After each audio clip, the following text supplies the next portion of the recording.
So in this episode, we need to repair this cabinet face. So you can see right here that the crack happened and looks like the front part of it is on the joint, which is good. But if you look at the back, you can see that it actually cracked into the wood itself. So that's okay. It's going to be a pretty easy repair. Now I'm going to be using bar clamps and wood glue for this repair. Now you may or may not have those options available to you. If you don't, that's okay. During the video, after I get this all fixed up, I will go ahead and give you some options on what you can use, just some basic household items to do this repair. So you don't necessarily have to have a set of bar clamps and wood glue, but it'll just make your life a little bit easier. So with that said, let's get dirty. All right, so I have my clamps all set up. Now what I want to do is I need 4 pieces of scrap. So these 4 pieces are going to go just like this. So I want to lift the cabinet up off of the clamp, and I'll show you why that's important here in a little bit. And I also want some scrap pieces on the edges, because when I tighten it down, I don't want to put these indents into the cabinet itself. So I've got my 4 pieces set up the way I want them. Now I'll put the cabinet face on. All right, so I've got my pieces of wood set up underneath. So I have one right here on the underneath. I'll lift this up. So I have one underneath there, and then I have one underneath right about here. And the reason why is because I don't want the glue to get onto that piece of wood. But again, I still want it lifted up. So the first thing I want to do is I just kind of want to slowly pull this apart and get a shim in there, or something it'll hold it open for me while I put my glue in. So you can see I've got pretty good access to being able to put glue here, but then it gets a little tight down here on the end where it kind of compresses. So I'm just going to use my liquid air to blow it in there.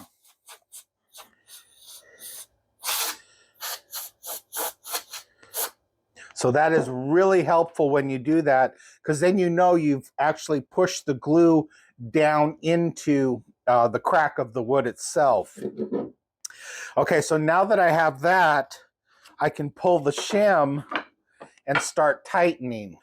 So when it comes to the tightening, I don't want to squeeze the bejesus out of this thing. I just want to put pressure on it to hold the crack or the seam. So pretty much when I start to see the glue squeeze out, come out, from that point, I'll give it just a little bit more of a turn. If I tighten it down too much, it's actually just going to pop out of here. So now I'm going to use a damp rag and clean up all of my glue squeeze out here on the back side. Okay, so that looks good. I mean, you can just barely see the crack on it. And the reason why I lifted it up with a piece of wood on the underneath, that is so I can get the front side to get the glue squeeze out off. I don't want any glue to show once it's dried. Okay, so I have all my glue squeeze out taken care of. Now I can just let this, I like my glue to sit overnight. So now I can just let this sit overnight, and tomorrow it will be fixed. It's a pretty simple, pretty easy fix. Now I mentioned in the beginning, what if? What if I don't have clamps? What if I don't have wood glue? All right, so let's get started on that. So one option that's available to you is one of these. This is a ratcheting tie down.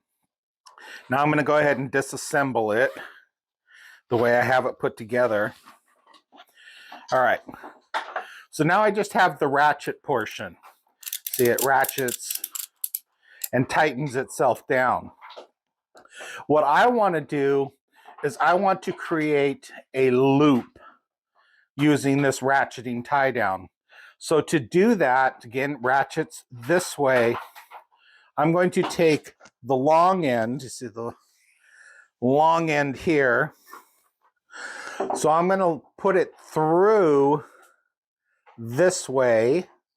All right, so now that I have that threaded, now and I'm not going to actually put this on here because I use this to remove oil filters from my cars.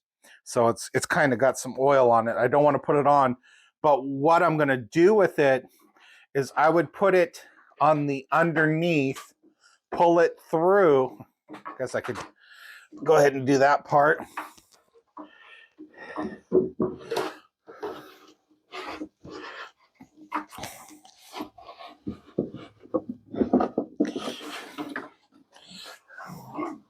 All right, so once I had it pulled through, now I want to loop this piece back through the opposite direction. And sometimes it's a little difficult, but it can be done. Let me just throw this rag here so I don't get oil on this thing. All right, took a little longer than expected, but I did finally get it looped through. So now it looks like this.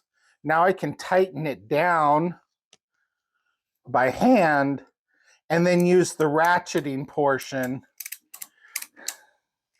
to create the clamp. Make sure you put a piece of wood underneath the ratchet portion, and I can just tighten it down, and now I have a clamp using a ratcheting tie down. So that's another option for you. Now, if you don't have access to a ratcheting tie down, that's okay. Feel free to check out my video number 3 in the beginner series, and that will show you how to make a clamp out of just using some basic wood. So another option available to you to get a good clamp on this is to grab some duct tape, grab a piece of doweling, and some sort of rope. Now you want the rope to be long enough to be able to completely encircle this thing. This is some nylon rope that I got that came with one of my tents to hold it down. So I'm going to take the nylon rope and I'm going to go around. Now this is the important part. If you were in any branch of the service, you already know how to do this, but we need to make a square knot. Now in order to do that, the trick is, so we've got the two pieces, we want to go right over left, okay? And then left over right. And that will give us a good looking square knot. That's what we need. So if you tie your knot and it doesn't look like this, then you did it wrong. That's called a granny knot, or that's what we called it in the service. Now I'm going to do it again because I only want about 3 or 4 inches of slack on this rope. So again, I went right over left and then left over right and pulled it through. And again, we have a nice square knot that's going to hold. Now I'm going to put that knot on the bottom, and I'm going to use this doweling to start creating force by just going around in circles. So again, if you were in the military, this is how they taught you how to do a tourniquet. Now, if you don't have a piece of rope available, you can use like the bottom 3 inches of an old shirt. Just anything that you can get a good tension on. So regardless if you're using the ratcheting tie down or this method that I'm about to show you, you'll want a piece of cardboard where the rope or the ratcheting tie down meets the wood, so you're not creating an indent. So you just put a piece of cardboard here underneath the rope, and then start your buckling down here. All right, so it's getting pretty tight. So we went around and around, and now we have a nice tight rope here, and it's creating a really good amount of force. So again, if you're doing it in the area of where you had put the glue, if you start seeing some glue squeeze out, you're doing it perfectly. Okay? So now that I've got a really good clamp on this, I'm just going to take a piece of duct tape